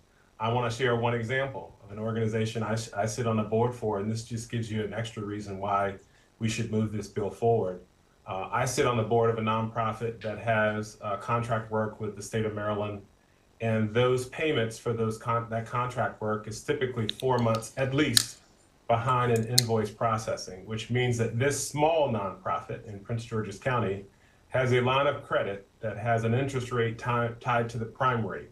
If you just do a basic calculation of what that means to the annual cost on that grant, 2.5% at least of the indirect cost is already allocated to interest expense, which is driven by the timeliness or lack of timeliness of payment by the government agency, leaving only 7.5% or less for indirect.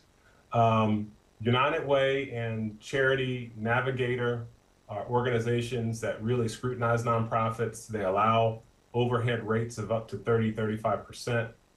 It is certainly not uncommon. And so we are certainly asking for your support as we move Maryland and its business with the nonprofit sector to a place where the work can actually be carried out successfully, and where these agencies aren't really bearing the burden, if you will, of providing those services by having to absolutely find other financial resources to execute these contracts. So thank you for the time, and I hope you will move this bill forward with a favorable report. Thank you. Thank you for being with us. And Rob, I called you Rob because you and I talk a lot. Yes, Especially, I appreciate that. Good to see you. Nice to see you as well. Absolutely. So I'm going to open it up for questions now from the committee. Are there any questions for the delegate and his panel? All right, I don't see any delegate. Great work. And everyone, thank you for coming to Annapolis, okay? I am going to move on to Mr. Michael Gray. And we have a virtual witness, which will be the last one. Brigitte Howe, will you be so kind and bring her up as well? How are you?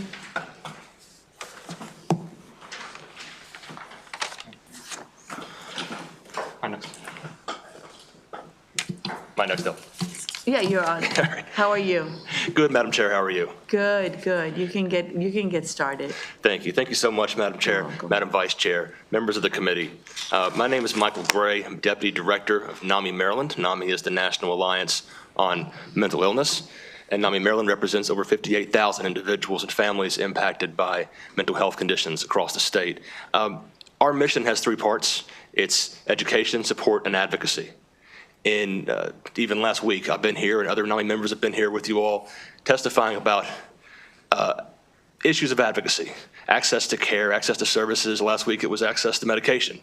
This is about the other two pieces, education and support. We provide free education courses to families, to parents, to individuals living with mental health conditions, as well as free support groups to those demographics as well. We can only do that in part because of grants, because of some state grants, including 2 grants from BHA. We have the 10% rate discussed by the panel and by Delegate Kerr earlier. And that is, as you heard from the panel, impossible to deliver those services with just 10% indirect rate or overhead cost. So what we have to do is make up that money elsewhere through individual donations and through unrestricted grants from private foundations. Increasing this at all would be good. As the panel pointed out, 15% still is not realistic, but it would be a great step in the right direction. So again, we urge a favorable report for this because we cannot provide our free community-based services without these grants and without the overhead cost of supplying them. So thank you so much, and we urge a favorable report. Thank you.